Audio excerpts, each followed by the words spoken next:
Parce que bien souvent le voyage commence à Marrakech, j'en fais le point de départ de cette vidéo. À la fois traditionnelle et contemporaine, la ville rouge séduit par ses multiples facettes. J'apprécie avec un plaisir toujours renouvelé d'y séjourner. Sa médina envoûtante, ses jardins éclaboussants de vie, et la magie des couchers du soleil sur la place Djemma El Fna réservent des instants qui justifient à eux seuls le voyage. Mais si vous avez quelques jours de plus, je ne peux que vous encourager à céder à l'appel de l'Atlas, profilez non loin de là. Allez, venez!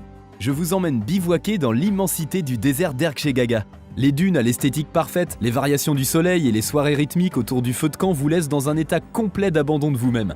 Vous comprenez alors pourquoi on dit que le désert est l'expérience d'une vie. Le Ksar le plus iconique du Grand Sud marocain vous marque dès l'instant où vous découvrez son village au détour d'un virage. Vous croyez alors à un mirage et comprenez immédiatement pourquoi le Ksar d'Aïd Ben Haddou est la perle des cinéastes. Ses ruelles enchevêtrées, bordées de maisons en pisé, ont le charme des cités caravanières d'antan. Elles vous mènent jusqu'au sommet de la forteresse où la vue s'ouvre sur la Palmeraie qui court jusqu'aux montagnes enneigées. Une image que vous n'êtes pas prêt d'oublier.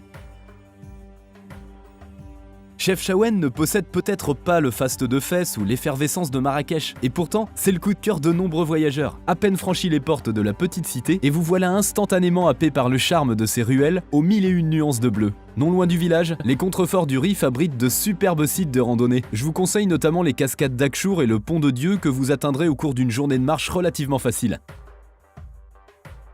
Impossible de faire l'impasse sur la capitale spirituelle du royaume chérifien, d'autant plus quand on sait que Fès enferme la plus ancienne et la plus vaste médina du Maroc. Pas besoin de GPS pour vous repérer dans son labyrinthe de ruelles au charme médiéval. Les meilleurs guides ici sont l'essence, les rencontres, la curiosité et les effluves de la cuisine marocaine qui chatouillent les papilles à chaque détour. Tanger la Blanche est l'oublié des itinéraires marocains. Pourtant, celle qui fut jadis immortalisée par Delacroix, Matisse ou les beatniks ne manque pas d'atouts pour séduire les âmes curieuses et nostalgiques. Le thé à la menthe, savouré depuis le rooftop d'un riad qui surplombe la splendide baie au bleu chagalien, y a comme un goût de la légende.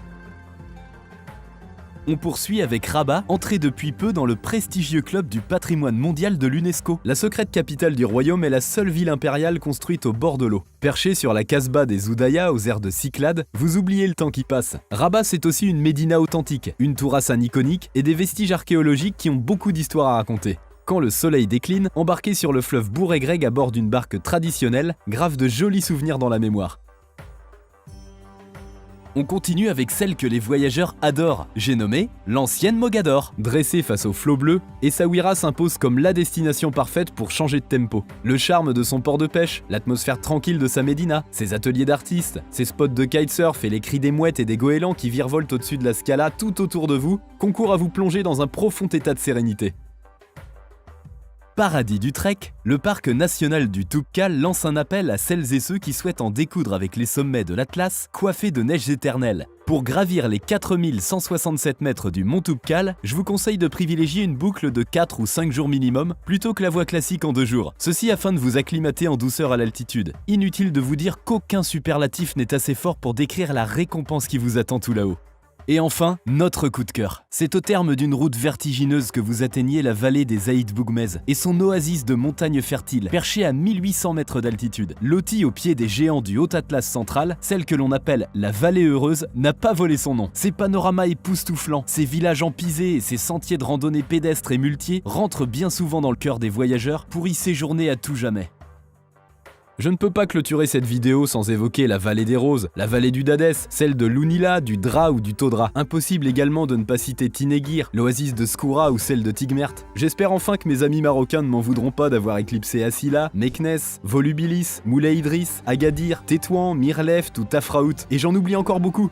Bref, vous l'avez compris, faire un choix parmi la multitude de spots qui ont marqué mon souvenir au Maroc relève de l'impossible tant ce pays est grand, riche et diversifié. En attendant de vous retrouver sur le site partir.com ou sur les routes du Maroc, je vous dis à très bientôt pour de nouvelles vidéos.